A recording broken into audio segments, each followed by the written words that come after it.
L'éther d'Albert. En 1905, Albert Einstein, dans le cadre de son article sur la relativité, a supprimé l'éther, le médium support des ondes électromagnétiques du XIXe siècle qui était supposé immobile. Il le rétablira en 1920 mais en lui retirant son immobilité. La relativité interdisait l'immobilité de l'éther. Il déclara son mouvement indéterminé. Indéterminé ? Einstein manquait de recul par rapport à sa propre théorie de la relativité générale. Le support des ondes électromagnétiques. Quand Maxwell a fait la jonction entre les ondes lumineuses et les ondes électromagnétiques, la certitude que la lumière était une onde a été acquise. Les ondes ayant besoin d'un support. Les physiciens du XIXe siècle ont cherché ce support devant remplir tout l'univers. Ils l'ont imaginé associé avec les étoiles et le soleil. L'éther du XIXe siècle. L'éther était considéré immobile avec le soleil et toutes les étoiles. Les galaxies ne seront découvertes qu'au XXe siècle, vers 1920 par Edwin Hubble. L'éther luminifère du XIXe siècle était vu comme le référentiel de l'univers. Ce fut l'erreur fatale. Michelson et Morley chercheront à détecter le mouvement de la Terre par rapport à l'éther. Waldemar voit, puis Lorentz imagineront une contraction de la matière avec la vitesse inspirée de l'ellipsoïde des visides. Poincaré finalisera les calculs. Albert Einstein, 1905 l'année merveilleuse. Publication de l'article sur l'effet photovoltaïque, qui lui vaudra le prix Nobel. Le mouvement brownien. La relativité restreinte. La fameuse équation E égale mc2.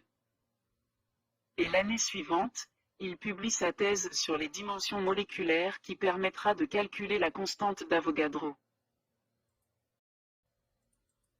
La relativité restreinte. Einstein pose deux postulats. Premier postulat, dans le cas de l'influence d'un aimant sur un conducteur, le phénomène dépend uniquement du mouvement relatif du conducteur et de l'aimant. C'est le principe de relativité appliqué à l'électromagnétisme. Deuxième postulat, la vitesse de la lumière ne dépend pas de la vitesse de l'objet qui la produit, c'est donc une constante universelle, la même dans tous les référentiels quelle que soit leur vitesse. Einstein précise que son premier postulat contredit les équations de Maxwell et que le deuxième contredit le premier. Son honnêteté intellectuelle fait qu'il souligne les problèmes posés. Pas étonnant que cet article ait pu faire scandale et pas les autres.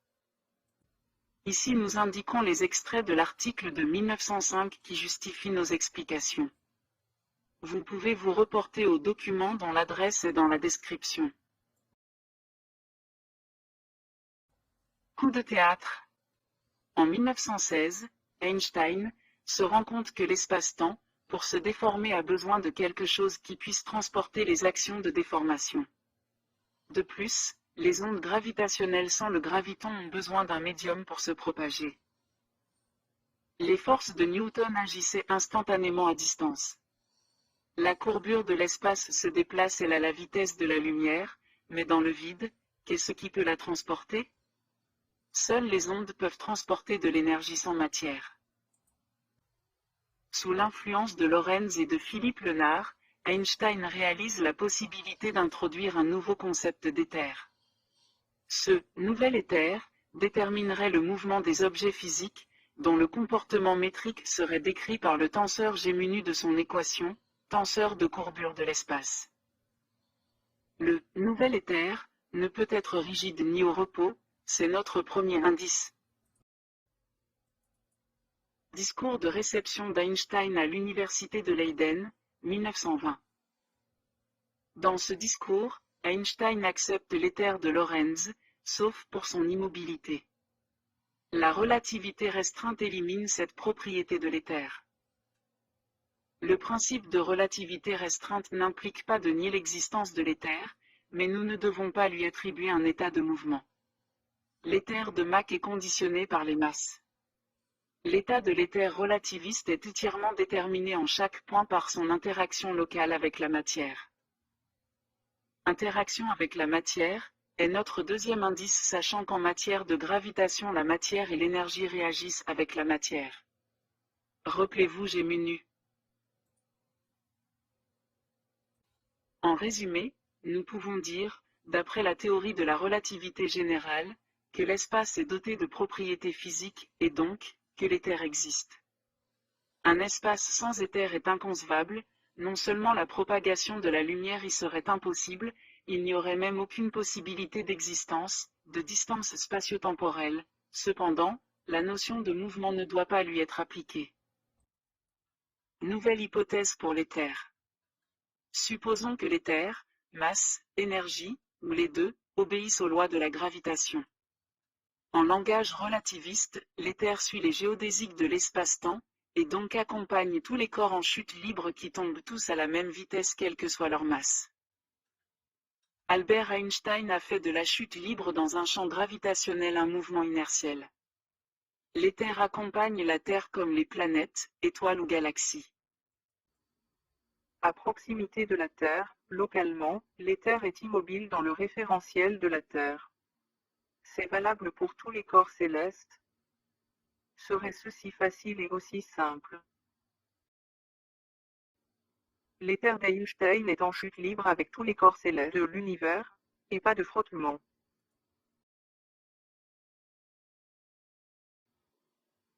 Pour vérifier si l'éther accompagne la Terre, il suffit d'utiliser un référentiel se déplaçant à proximité de celle-ci avec une vitesse suffisante pour que le vent d'éther généré puisse être détecté.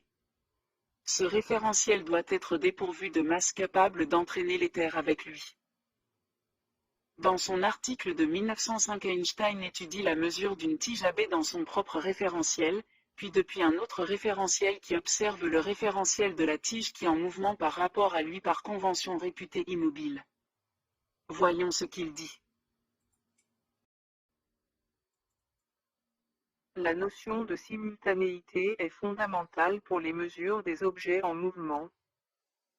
Un observateur placé en A avec une horloge peut assigner un temps aux événements à proximité de A. Avec une horloge placée en B, un observateur en B peut faire de même. Si nous posons par définition que le temps mis par la lumière pour aller de A à B est équivalent au temps qu'elle met pour revenir de B à A, la grandeur de AB divisée par temps d'arrivée moins temps de départ, égale V est une constante universelle. La vitesse de la lumière dans le vide, soit une tige AB de longueur L, au repos dans le référentiel K qui lui est en mouvement à la vitesse V par rapport à grand K. A. Un observateur se déplace avec la tige et mesure sa longueur. Ils sont au repos. La longueur de la tige, elle, est inchangée. B. Un observateur de grand K détermine à quel point de son référentiel se trouvent les extrémités de la tige à mesurer au temps t, en se servant des horloges de grand K. Quand la lumière va de A à B, depuis grand K, il voit B s'éloigner. Quand la lumière revient de B à A, il voit A s'approcher. La mesure de la règle donnera une valeur différente. Notons que l'aller-retour divisé par 2 donne une moyenne, la même si la tige se déplace en sens inverse. La même. Remplaçons la tige rigide AB par 2 satellites, A et B distants de 2000 km. Tournant dans le plan de l'écliptique. Si l'éther accompagne la Terre, mais pas le référentiel AB des satellites, l'éther ne sera pas immobile dans ce référentiel et son mouvement par rapport à l'éther sera mesurable. Une sonde tournant sur l'orbite de la Terre mais en sens inverse permettrait de mesurer un écart d'environ 60 km par seconde. Deux sondes à distance pourraient vérifier si l'éther est bien dans le référentiel de la Terre sur tout son parcours autour du Soleil.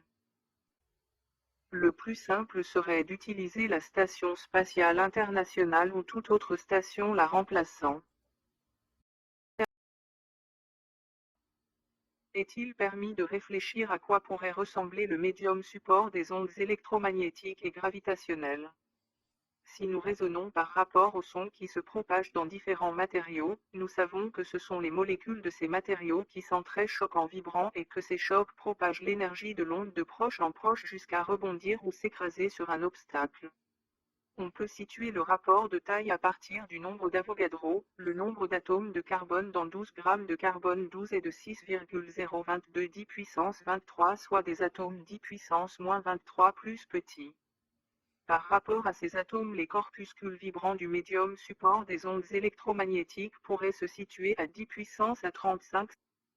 10 puissance à 35, c'est l'ordre de grandeur du quantum d'action de Max Planck.